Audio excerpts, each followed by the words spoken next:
Hello and welcome to the Business of Betting podcast. Today I'm joined by Tristan Merlehan, the director of TopSport. Tristan, thanks for coming on. Before we get into this episode, make sure you follow us on Twitter @BettingPod and check out the website businessofbetting.com. Guest suggestions are much appreciated. This podcast is proudly sponsored by Betfair Proprietary Limited.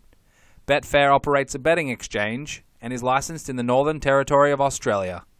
Residents of Australia can join Betfair by visiting betfair.com.au and support this podcast by using promo code BOBPOD. Please gamble responsibly. So thank you for listening and I hope you enjoy this episode of the Business of Betting podcast.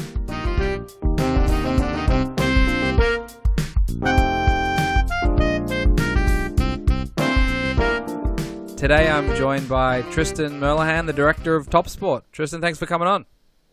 Thanks, Jake. Thanks for having us. So many Aussies will know we're about to talk about bookmaking. Tell us a little bit about your experience and background in this industry and how TopSport came to be. Yeah, well, TopSport's probably one of the fewer 100% Australian-owned businesses left on our side of the world. We're a family-owned business and we've been operating in the bookmaking side of things for over 30 years. Dad was actually a bookmaker on course for a long period of time, dating back over 30 years ago, where he was probably the biggest bookmaker in Queensland. And he was synonymous with the Magic Millions, carnivals, and then we sort of he was trying to grow the business, but the issues he had was that back in the day he was only able to take bets whilst he was on course, obviously, and the Gold Coast betting ring really only offered a service on Saturday and occasionally during the midweek. So it was difficult for him to retain his clients, especially as the internet boom started to happen. So basically, Dad was also one of the first bookmakers to offer sports betting in the country. And it was very difficult, as you can imagine, to only be able to offer a service one day a week. So basically, I worked for him part-time when I was at school, and then when I turned 18, I got my licence, and I'm probably still one of the youngest bookmakers to ever get a licence in Australia, and I set up down in New South Wales, and that just gave us an extra outlet to still work on course, where I worked on Saturday down at Border Park, and Dad worked at Saturday at the Gold Coast, and then we both operated together on Wednesday. This just gave us an extra outlet for the clients to have a bet with us, and more importantly, it sort of allowed us to release our lines for the footy on the Wednesday. We probably weren't the sharpest bookmakers back then. We really didn't have the greatest idea about sports betting, and so I'm sure a lot of punters realise now that taking big bets days out from the game isn't really the smartest way to go about things, but that was really the only alternative we had. So we'd ring up all of our big clients on the Wednesday at 10 a.m, give them our lines. This was well before the days of the SMSs and the emails and all that, and bearing in mind these 10 or 15 clients we used to ring were probably the sharpest punters in the country. And we'd ring them, we'd offer the lines, and we'd go back and work on the races. Then we had to shut up shop at 5. When the races finished, we get a call at 4. Are you still Penrith minus 4.5 for Friday's game? And yeah, of course we are. Well, can I have 20,000 on it? Yep, no problem. We just wanted to get a bit of action. And then we get home and realise Joey Johns has pulled out of the game for the Panthers and for the night, should I say, and the lines moved quite drastically against us. This happened a lot on Saturday. Dad would roll up to the races on Saturday morning with his AFL lines, and 2 minutes before the game, someone's done their hammy in warm-up, and we're still betting the same line. So as I'm sure you can understand that we weren't overly successful in our first foray into sports betting. But when I was at uni at this time, I sort of saw how popular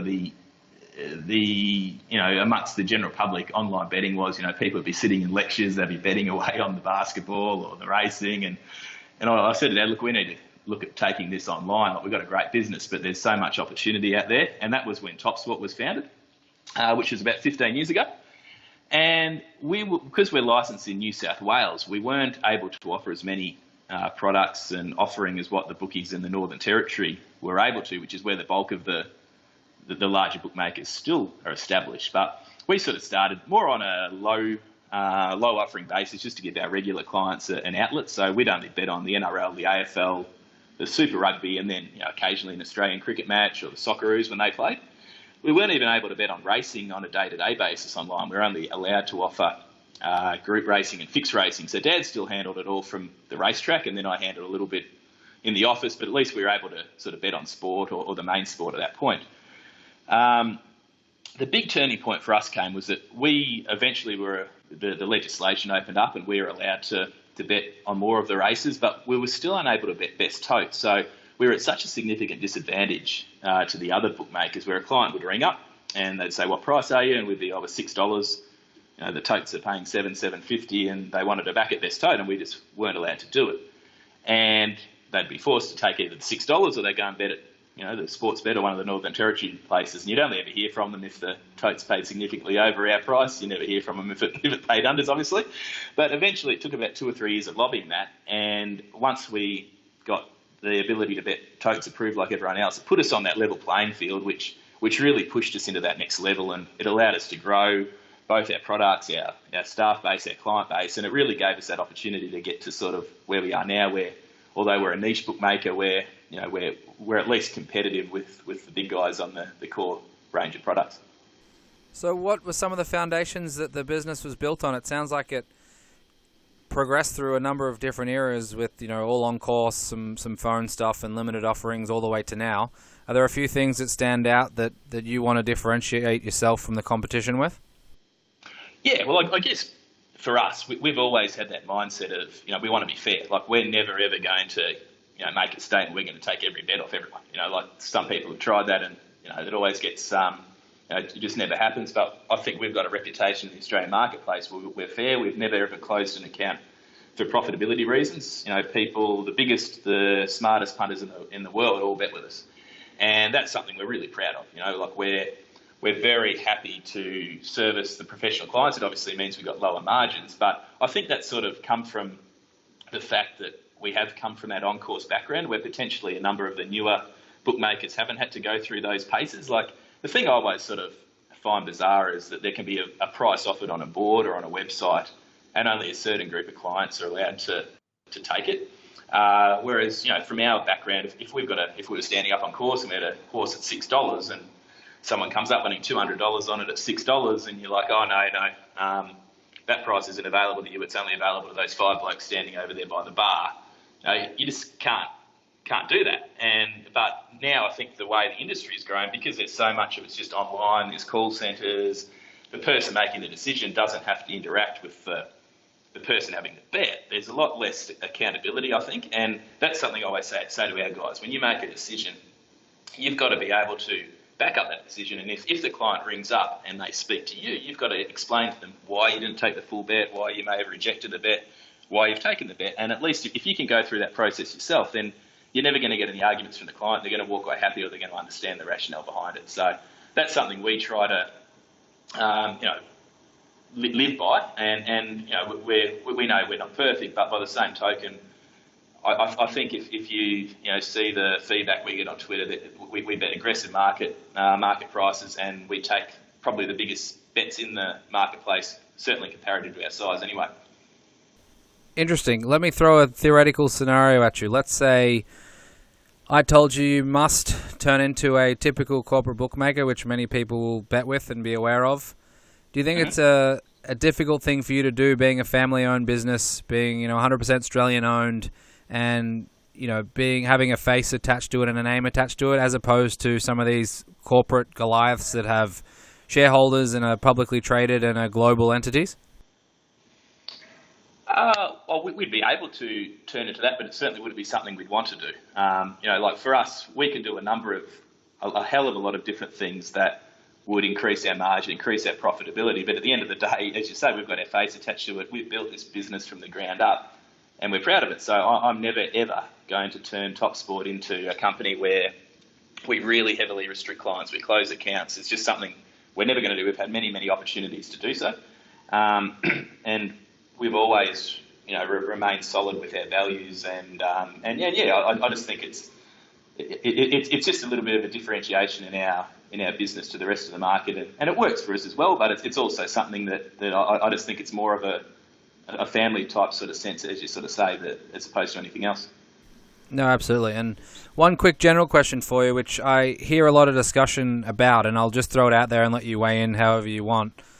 Bookmakers setting, let's say it's two-sided spread or line on a footy match or whatever it might be.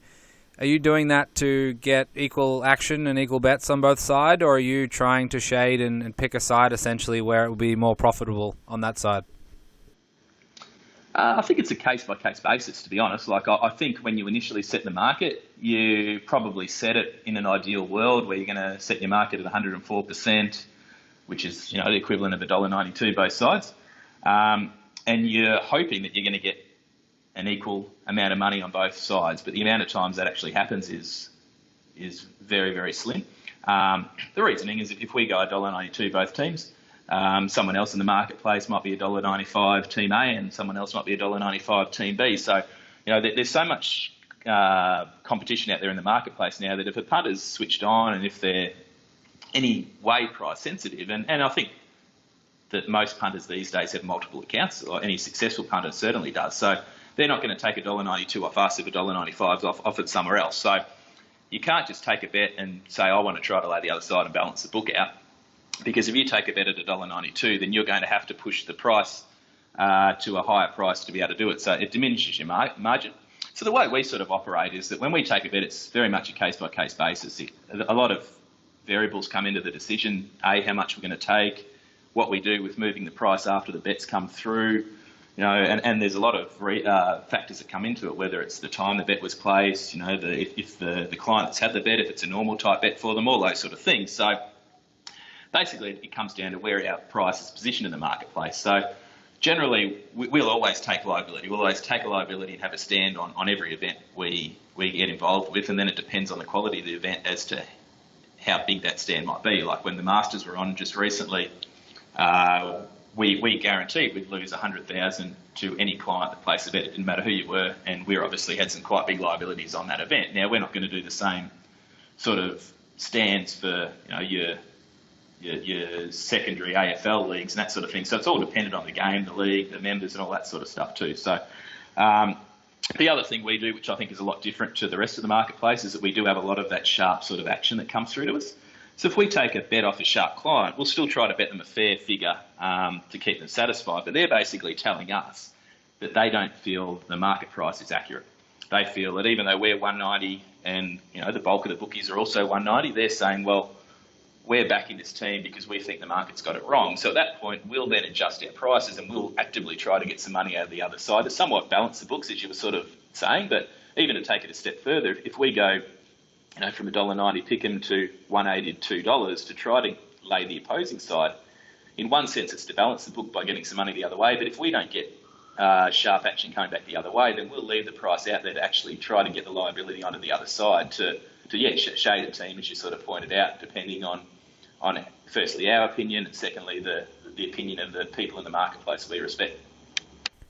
How much has that changed or developed or even evolved over the last, let's say, 10 years with, the example you mentioned earlier where you might take $20,000 bets earlier in the week on a potentially stale line and you probably got killed on some of that, to now where there's so much information, you can even go up to 100,000 on the Masters, per account or per person betting with you. Has that changed too much, or is it getting trickier or easier for you in more recent years? There's certainly a lot more information out there in the marketplace, which is great. It's great for the punters. It's great for us because it enables the prices to be sharper. The problem is, or the reality, I suppose, compared to what the market was like 10, 15 years ago, and I certainly don't, I still don't think it was a good decision in hindsight, the bets we were taking back in those days, but you could certainly feel much more confident even 5, 6 years ago taking a 5,000 bet on a Wednesday from a sharper punter because you knew the market was at least accurate. Now the lines are going up and on Mondays, Tuesdays before teams, and some of the places that are setting the lines aren't taking massive bets, so and sometimes there can be some sort of money set back the other way to sort of manipulate the market as well, I guess. So certainly early in the piece, we definitely don't try to get as involved as what we did in years gone by. Basically, for us, the whole premise is to try to work out where the money's sort of heading to in that early piece. And then once we get to the last hour of betting in a footy game when all the teams are confirmed and there's no sort of external factors, or in a horse race in the last 5-10 minutes when the market's solid, then that's when we really open our shoulders and we really take on all comers at that point. But it's certainly changed in that sense that in the the earlier period, you just have to be a lot more careful because there's a lot less ways you can manage your portfolio, and also the markets are just moving a lot harder than what they did in years gone by too. Like, it's not uncommon for an AFL line to shift 10, 15 points, and yet you don't want to be caught taking a significant liability at the opening line and then it jumping 10, 15 points higher, because you're in a world of hurt there. How have sharper prices, or the more efficient markets now, especially very close to closing time or within an hour of kickoff or tip-off or whatever it might be, impact your business model? Because it seems like you're pretty comfortable taking on a lot more money from those sharper type players. Do you think it's easier to do that in a world with more efficient overall markets? Yeah, definitely. Like, you just have to be aware of where the big money is. Like, if it's an American bet, we obviously keep an eye out on some of the bigger operators overseas. If it's a European soccer game, you've got Betfair to relate to. So it's definitely a lot easier to take on the sharper punters late, but by the same token, you've got to be aware that those sharper punters are also shopping around trying to get the best price they can get too. So you've still got to be very much onto your market price, and it's just a constant case of just trying to be on top of everything and managing it to the best of your ability. And what about if it's 3 minutes before a game's about to start and you're about to get killed on one side, let's say? Are you able to, or do you partake in trying to lay some off, or at least balance things a little bit? Yeah, we do. The options have become limited, but we certainly have abilities to manage our liability with a few different bookmakers, and also Betfair is very good from that point of view as well. But we also then have the ability to then push the side out opposing that, and obviously in the last 3 minutes you're unlikely to generate a big bet. But if you're to take a big bet late, then you're also probably going to be taking a bet that's within the means that you're comfortable with too. So yeah, I suppose to answer your question, we do lay off, and it's something we do do a lot. But as much as that's getting more difficult to do with the way the landscape's changing, we're comfortable in how we handle things in the last half an hour. What's the most valuable resource for you and your traders? Is it just monitoring those large bets that come from the sharper players that you have, or is it monitoring other markets, whether it be exchanges or local international books for American sports, let's say?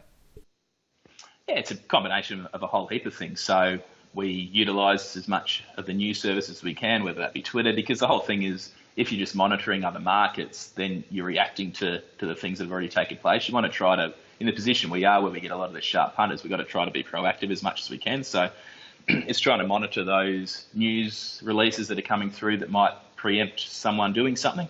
And then, yeah, it's being aware of the sharp punters and knowing their trends, and then just trying to get in front of the market as best as we can. But yeah, the exchanges are great. The big bookies overseas are great. And I think conversely, they also utilise our product offering for some of the local sports as well. So tell me about the average bet size over the last 10 years. Has it changed much? I know you mentioned earlier the 20K bets that might have come in a couple of days out. What's it like these days? Because not often do you get to talk to someone like yourself who's obviously got behind-the-counter experience and can discuss it over a longer period. But has that diminished a fair bit? It seems like there's a lot of pessimism generally about these types of things, but is that actually the case, or can you still get a $50,000, $75,000, $100,000 bet down on a side 10 minutes before a game starts, for example? Yeah, well, that's sort of there's a few layers to that question. So basically, I would imagine our average bet size would easily be the largest in the Australian marketplace. And that's not to say we do more business than everyone else. It's just that we've got a much larger professional client base than most of the other corporates out there, or than all of the other corporates out there. It's something that has come down over the years. Like our average bet size would still be in triple figures, where I know a lot of the other corporates are maybe $10, $20. And that's not to say our limits have changed drastically. It's just that we're lucky enough to have been able to pick up a few more of the smaller type clients that are a higher margin. But we still actively take on the bigger players. Where you asked the question about a 50, 75, 100K bet 10 minutes out, if a client's a regular punter and betting in those figures, then we've got no issues taking that. We, on a cricket game or an AFL game, we regularly take $200,000, $300,000, $500,000 bets if the scenario's right. So it all just comes down to when the bet's placed, if it's something that's a consistent type thing. Like you don't have to be a massive loser to get those bets on in the right time frame, but it needs to be something that we're able to sort of manage and ensure that our liability isn't massively exceeded, and we just have a number of variables that come in. But we'd have the largest group of professional and large size clients playing with us, certainly in this marketplace, I'd imagine. Philosophically, how do you feel a bit about this type of approach? Obviously, you're pretty comfortable with it, but is it riskier given any one of these potential, very large bettors could take you out in theory, or is it comforting knowing that you have most of the sharper action and you can essentially see a lot of the opinions of a lot of the people that matter? I'd say it's exciting. Like it's something where we back our ability. We back our ability to set the prices. We have a number of resources to use from, like the sharper punters, as you say. And a big punter can't get on a winning run. They have many times, but we also have the ability to manage it in ways that we'll still keep the punter happy, but we'll just make sure we bet to our limits. And I suppose the numbers are quite big to fly around, but as long as we handle the events within the parameters we have internally, whether that be our maximum stand, the reasoning for taking the large bets, then it doesn't matter if we lose 5-10 games in a row at a larger level. As long as we've followed all of our protocol, then you don't get nervous. And then if you need to make a change, then you go and do it. But I guess it's just from our point of view, just making sure we handle everything correctly internally, and then letting the processes that has worked for 15 years sort of run its course. So I've heard you have a rather unique interaction, I suppose, with some of your customers and your client base, and treat them very differently to the typical experience they might get with other corporate bookmakers. What's the rationale behind that? And I've heard different stories. I'm not sure if you want to share any on here about some of the things you might be doing to essentially work together in some instances to make sure that, I guess, generally the market is better off. Yeah, well, we have a great relationship with all the professional punters, and I think they understand that, and I think that the professional type punters understand that we are a pretty important spot in the wagering landscape in Australia. So even though they obviously want to try to beat us and they want to try to maximise their return against us, they want to do it in a fair way. So I guess maybe some other bookmakers, if they had a price up incorrect or whatever, punters might go and try to take advantage of that.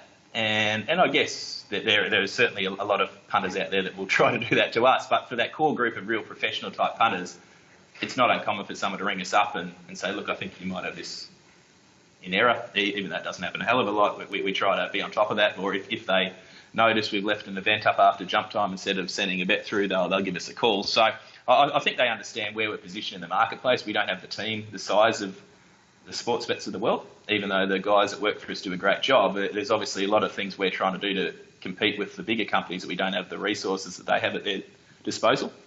And I think the other key thing is that I'm sure you've heard the terminology bowler, and for the listeners out there, that's obviously when someone places a bet in someone else's name. Like, we're lucky that we've got great relationship with all of these big punters that, in my mind, they're never going to try to do that to us, because they know that they're going to get a fair bet in their own name, and then we obviously use that information to sharpen our prices, manage the book, and allow them to continue betting with us at these levels on an ongoing basis. So that's something we're pretty key on.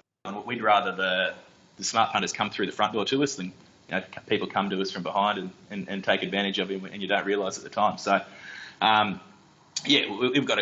we've had punters betting with us for 10, 15 years, and the relationship's phenomenal, whether they're winning punters or losing punters. And I don't think there's many other corporates that have that personal relationship with them in that sense. Was that a concerted effort, or did that sort of just organically happen over time? Because I'm imagining, if nothing else, it alleviates a massive administrative headache for you, among other things. Yeah, it's sort of a little bit organic and a little bit, and it is by design. Like, I suppose it started organically. That again, it goes back to the case we've got that more old school type value set, where if someone comes up and has a bet, you want to let them on for something, and then it's grown from a point where now it's a point of difference to us, and it's just about being fair. Like, as I said at the outset, we want to make sure that in anything we do, we're fair, and I think if it's a two-way street in most elements of society. If you're fair to someone, they're generally going to try to do the right thing by you, where I think the industry's changed in some sense where maybe an element of that fairness has been removed, and it might have been removed in a two-way sort of fashion too. So I think we're lucky in that sense, and I think maybe the punters are lucky as well in how we've adopted that attitude. So tell me about live betting. I know in Australia it's incredibly difficult compared to other parts of the world, but I'm sure you've looked at it. I'm sure you probably monitor markets throughout games. I'm sure you've thought about what it might be in a different scenario. But how do you feel about the future of live betting if it comes, and what type of impact it might have on your business? We do live betting, but for us it's a lot smaller than many of the overseas operators because every bet has to be phoned through, which is obviously, particularly for a business in our size, it's quite labour intensive. And if that could be legalised and opened up so clients could bet online, then it would be a big thing. And we have all our systems in place which would enable that to happen, immediately. But we only started offering live betting probably 18 months ago, and it's been one of the things that has pushed our business forward because it was just one of those gaping holes that we didn't have that most of the other competitors did. So even though it's nowhere near as big as the big European operators or your Betfairs and the like are able to offer it, it's another service. And yeah, I'd love to see it to be legalised online, and I think it'd be great for the industry as a whole. So the industry's relied on, or it's been prominent with promotions and rewards and these type of things. Do you think that's the path that's going to head down now, or do you think there's been a fair bit of consolidation where there might be some settling in and less of that going forward? It's hard to say. There's a new legislation that's coming into play, and some elements have already come into play, which is all to do with the responsible gambling side of things. And there's a definite change going to occur at the end of May where the promotions are no longer able to be advertised, which I don't think is a bad thing. So it'll be interesting how the whole market reacts to that point. We've never really offered a hell of a lot of promos, the Mickey Mouse sort of promos that everyone else does. We prefer to service our clients on a long-term basis and reward them with higher limits and better pricing. That's how we've always offered, and as a result, we have that larger, bet size on the back of that. It'll be very interesting to see what the bigger corporates do come June. And it's really difficult for me to know what their intent is, and I think it's going to be a case of seeing who blinks first and seeing how everyone attacks it in a different way. So do you have many real competitors, or do you think it would change your business if you did have 2, 3, 4 other top sports in this space? I don't think it would change our business. I think it'd be great for the industry if there were 2, 3, 4 top sports out there, to be honest. I think what we do for the industry is great because it keeps the prices solid and it enables punters to get set. And I think that's important. It keeps the money in Australia. So I'd love to see more bookmakers take an approach that we do, but it's a big shift from where a lot of them are currently at, and it's probably, with all their shareholders, it probably isn't something that's likely and probably something they don't want to do. So it wouldn't have any major effect on us either way, I don't think. And what about down the line in the next 18 months? Do you see any huge new innovations coming along? Do you think there's things that might drastically change how you offer your products and services, or do you think you guys are pretty steady and stable in this space and your business model will continue to work within itself? No, we're definitely making some big changes. We've already started them. We only did one marketing campaign a number of years ago, and our business grew 9 times on the back of that. Unfortunately, we found out we didn't have the core group of products to enable the new clientele we brought in to stay with us. We were lacking an app. We didn't have live betting. We were missing a few different products that clients were used to from their previous bookmakers. So once they'd utilised the offering we promoted, they went back to where they'd been betting previously. So we've gone away and we've identified what those issues are. We've released our app. We're offering live, as I sort of mentioned. We've just recently released our rewards program, and we've got another number of other exciting products coming, like an odds boost, cash out, top sport card. And none of these are revolutionary. They're all in line with what's already out there in the marketplace, but we know that that's all we're lacking at the moment in terms of getting the everyday punter is the consistent product range that they're expecting at some of the other bigger corporates. So once we've got those in place, then we're actively going to go out there and try to grow our brand. We're still going to maintain our values that we've always had. We're not going to all of a sudden turn into one of the other corporates, like you sort of said, where we're going to start closing accounts down and severely limiting punters. So that's going to be the challenge of trying to maintain our small business values as we grow. But I'm confident we've done that many times. We've evolved many times over the past 10 or 15 years that I'm pretty excited about what the next 18 months have. And I think there's a real opening in the industry, despite all the challenges that are with all the fees and the new taxes that are coming in. I think we have got the ability to be able to survive and get through it all, especially when the way businesses are going to be able to promote themselves over the next 2 or 3 months is not going to be on the Mickey Mouse promos as I see it. It's going to be basically promoting your core product range. And I don't think there's many people that can do that better than what we can. We can promote big limits. We can manage big limits to anyone. We've done it to the sharpest group of clients for 10, 15 years. It shouldn't be that difficult to grow that even further when we get a larger group of clients where, in theory, you're going to be laying many different options along the way. That must present a few different challenges. Have you thought through... Often people will say, it's easy to do what Bookmaker X does. They limit smarter players. They spend all their money on marketing. They're just a marketing business and a branding exercise. If you're going to go down that path, and I'm not saying that's true or not, I think it seems like a difficult exercise to be multiple things to multiple different client bases all at the same time. Are you going to have to grow the team or change your approach at all to accommodate every different segment of the business? Yeah, we are going to have to evolve, and we're going to have to do different things to grow, and that's something we're aware of. We've put a number of things in place to ensure that we are ready to go, and we're still doing that. We've still got to evolve and make changes along the way. But I think one thing we are going to do is make sure any new product we release is sustainable. And it's sustainable so that we'll be able to offer it to every one of our clients, where I think that's what some of the bigger operators do. They offer a promo and only give it to a certain group of clients. We're not going to go out there and try to compete with them head on in that facet, but we're going to give some reason or for members to give us a try. And then I'm sure once they test it out, they'll be very happy.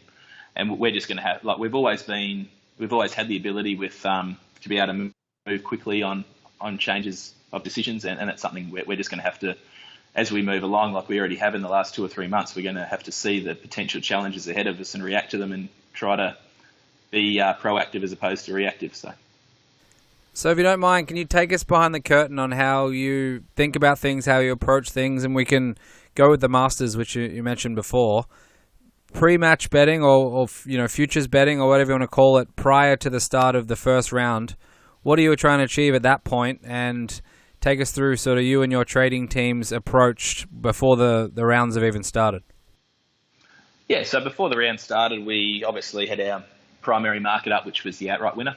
And that market, to me, is in a big tournament like the Masters, it's so solid. The Betfair's obviously got a very good foundation of the price, so you're comfortable taking large wagers. Even though we didn't lay off any of the bets we took, we were comfortable every bet we took that we knew it was in the ballpark price-wise. So we basically made a conscious effort at the start of the tournament that we want to be aggressive on this event. We felt it was a very open tournament. There were a number of chances, and we thought we'd lay a lot of different runners. So we actually noticed early in the week that someone popped up on Twitter about how unaggressive the market prices were in the Australian marketplace on the Masters. And there were some bookies betting over 200%. The bulk of them were in the 160-odd% market, and we were in the low 120s. So we utilised this to our advantage, and we sort of promoted that, and we made a guarantee to any member out there, didn't matter who you were, that we'd guarantee to take a bet to win at least 100,000. That's something that's not new to us. We've always taken bets that big on big golf tournaments, but I don't think many people out there in the marketplace were aware of this. So we just wanted to, just on a small basis, we didn't actively advertise it. We just did a couple of little tweets, and it had a massive impact for us. We got a lot of bets, and unfortunately, from a betting point of view, the most heavily backed runner in the field won. But from a sports fan point of view, it was brilliant to see. So from the outright point of view, that was our goal. And then over the past 12 months, our team's really focused on trying to offer a larger range of markets than probably what we had previously. So that was something we wanted to have our product range very, very much competitive with everyone else out there. I think we had a lot of offering that most of the others didn't have, and we got a lot of smaller type bets, people wanting to play the exotics, which was a really, really good result. As I said, profitability wise, it wasn't what we ideally wanted, but it was a really, really good result in terms of number of bets and just the way that we can see when we do come to promote the business how we can sort of be received in the marketplace. And if people just want to get a bet on, then they know where to place. So when you say aggressive, were you basically, if Tiger, Rory or Spieth win, plus a few, outsiders that got a few nibbles, they're bad results, and then most of them in the middle, maybe, some Jason Day and Adam Scott, bad results, but the rest are pretty decent for you? Or how does it usually play out in these types of major events with the big names going around, whether it's cricket, tennis, any of these major sporting events? Yeah, so generally you'll run into the fan favourite. Golfers, for example, if we talk about the Masters, so Tiger's always well supported when he's on song, and I'd imagine he will be now for the next couple of years. And then obviously your Australian golfers, you get a lot of the sentiment out here.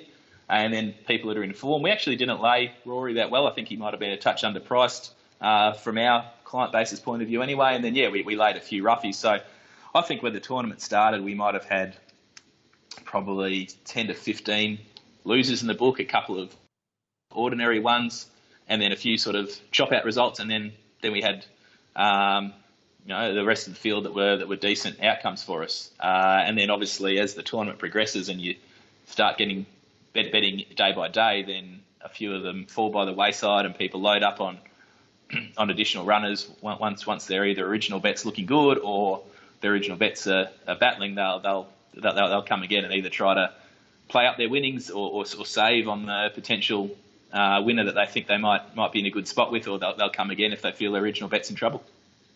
And then how do you think about managing your book over the 4 rounds? Are you thinking about it from an overall perspective and betting on Jason Day at any point throughout either before it started or between rounds all the way to the end is one single approach, or do you cut it up into pieces and try and look at it that way?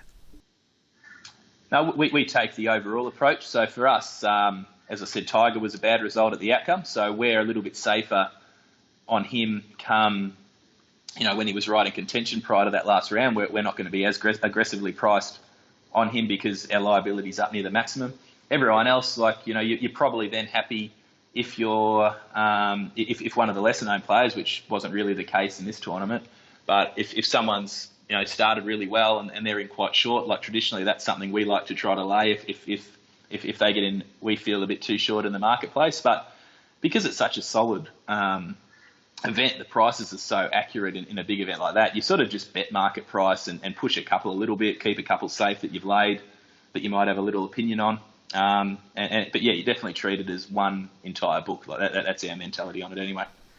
And what are the swings on, Molinari ahead by a couple of strokes in the 4th round, or even when I think it was Cantlay hit the lead late in the 4th round, and you had some other guys, the South African Xander Schauffele, whatever his name is, was lurking. Do you have some pretty big swings? Obviously, it went the wrong way this time with Tiger, but I'm guessing it's a pretty fun exercise looking at the green and red books go up and down.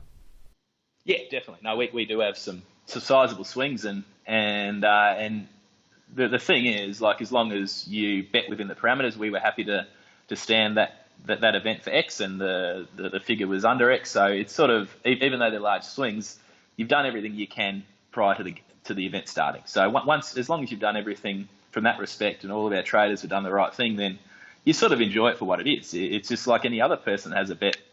There is a sweat going on, but it's still a sporting event, a great sporting event, and for something to happen like it did last week, it's phenomenal from a sporting landscape for that to happen. So even though we had a bad result, I don't think I've enjoyed a tournament as much as what I did. It was just phenomenal. The amount of big names up there at the top of the leaderboard, like Vicky Molinari's going to win, you're going to have a good result. The South Africans, as you say, Kopka. It's an enjoyable thing, even though we're bookmakers, because of, I think, just the background we've got. It's still something we love when the game goes in play and you're watching a game. You still get enjoyment out of the ebbs and flows of everything, as much as even the bigger punters do as well, I suppose. So looking forward a couple of years' time, do you think, just with general regulation staying somewhat the same, do you think sport's going to continue to grow and grow and grow, certainly for your business? Or do you think there's a chance that other codes, whether it's horse racing or other things, can take a stronger position? Well, for us, horse racing's already very strong. I'd say we'd be 50-50 sport and racing. And I reckon probably a lot of our competitors out there would probably be more heavily weighted towards racing at the moment. It's hard for me to say, but I think it's all contingent on what taxes continue to come into the landscape. Like, that's where we're coming up against issues at the moment, and that's the only thing that's really stifling our growth. But we're trying our best not to pass these extra fees back onto the clients at this point. But at some point, there's got to be a tipping point where you say, look, we need to be successful as well. And whilst we want to maintain our fairness, and we are going to do everything in our power to do that, that's going to be the issue where if fees just get to a point where they're unreasonable, then that's going to have a massive impact on which direction you look to push. And I sort of feel that for us, particularly, assuming nothing changes, then it will still sort of continue on a 50-50 basis. But the landscape's changing every month of the year, so you've just got to be flexible enough to change with it and not have blinkers on in knowing what you've got to do to be successful. I know there's a number of different areas that you're fending off essentially with respect to whether it's point of consumption, whether it's the product fees from the sports and other general taxation. Let's say hypothetically that a sport said, look, we're going to go to 0% tax. You didn't have to deal with point of consumption and you paid whatever's deemed to be a reasonable state or federal taxation amount. What impact do you think that would have on a product for a particular sport? Because we're seeing it the other way with respect to something like NRL, where things have changed pretty drastically in the last few weeks and months. Do you think bookmakers would treat it very, very differently, or do you think they would still have a sizable over-round where it might be good but not great, and they would just potentially keep a little bit more for themselves? That's a tricky question, because I think it depends on the bookmaker's mentality. Like, for us, prior to the product fees coming into play, we had much larger limits than what we do now. And we have the highest limits in the marketplace now to the professional clients, but we would have had double or triple limits 5-6 years ago than what we currently offer. And that has solely changed on the back of the product fees. So for us, definitely, I'd be so supportive of, trying to get a group of punters together, group of bookmakers together, and the regulators that are making the big decisions together to sit down and just try to work out something that's advantageous to all three groups. Like, everyone needs to sort of look at the interests of the entire industry, not just their own personal sort of things they're trying to push, because there is a common goal that we can sort of get to.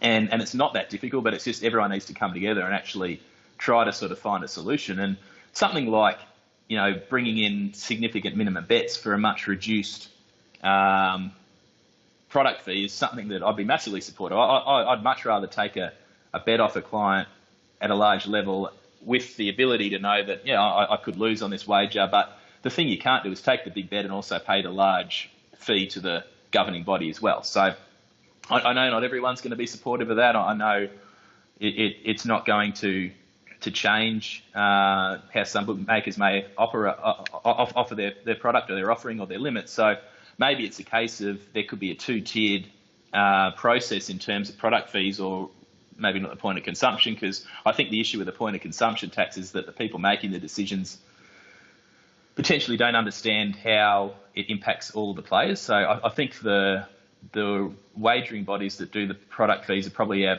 best chance of getting some common sense out of, and maybe there's a two-tier approach where you've got an option of having higher minimum bet limits, which are well publicised, and the rate is lower than someone that doesn't want to opt into these minimums, and they can continue to do the thing they're currently doing, but the punters at least know which bookmakers they can get set with at a larger level. The bookmakers have got an incentive to take a bet off more more sharper clients, and the regulators are probably not going to lose out on their fee, because as much as the percentage will drop a touch, they'll hopefully be getting more turnover on the back of it. And the big thing, which I think people seem to neglect, is that the integrity will stay there. The money will stay in the Australian marketplace, And I think that's key because there's so much leakage at the moment, whether that be with, in Australia, the offshore Asian exchanges, some SPs as well.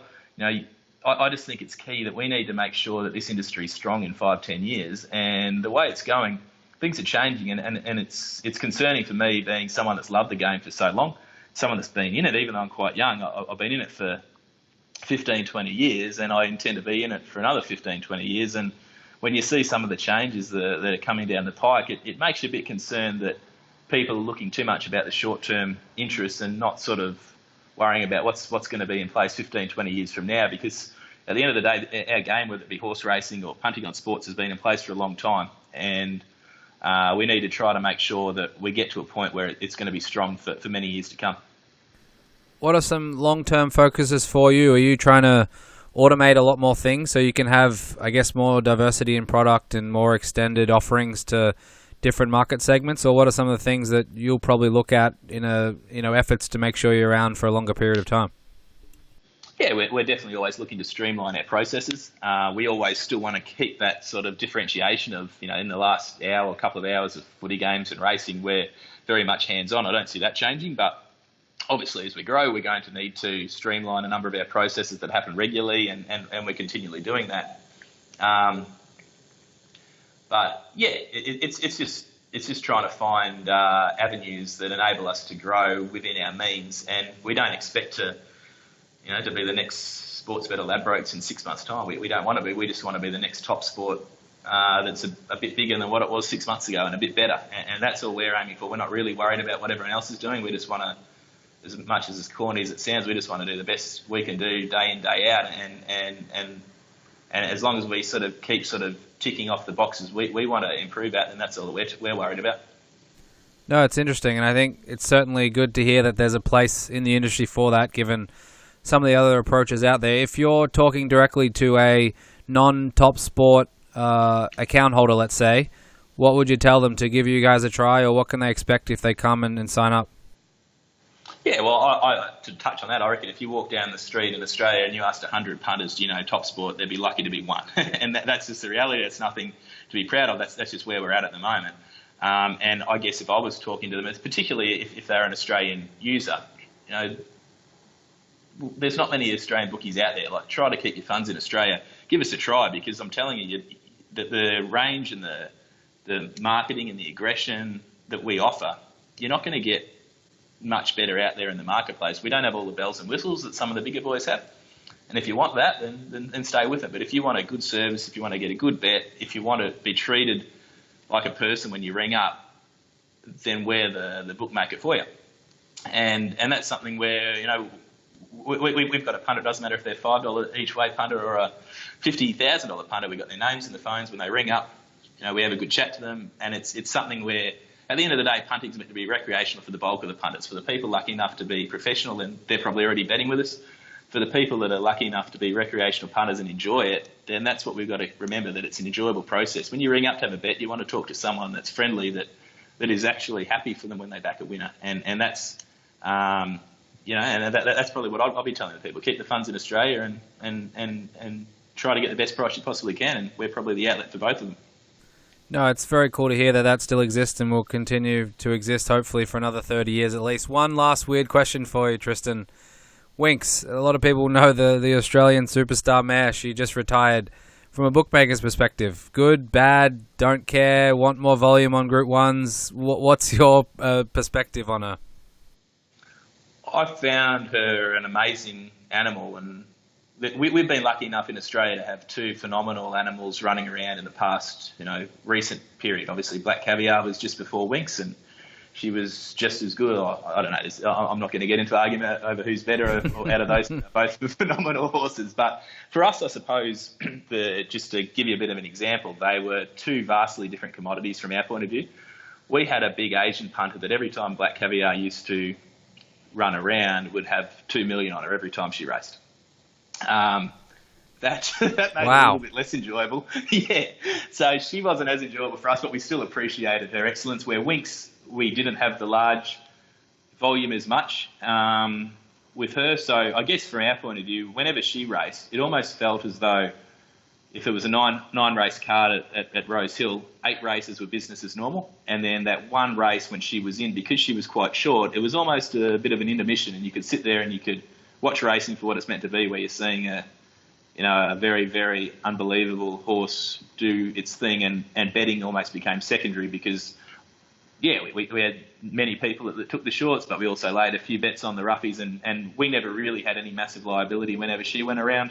And so from a business point of view, it was great. It always created a lot more interest on the day itself. So even though you sort of lost out on a race in terms of a Group 1 where you might normally hold X amount and hope to make Y amount, even though that race sort of became null and void during the day, it generally made the rest of the card a bigger day.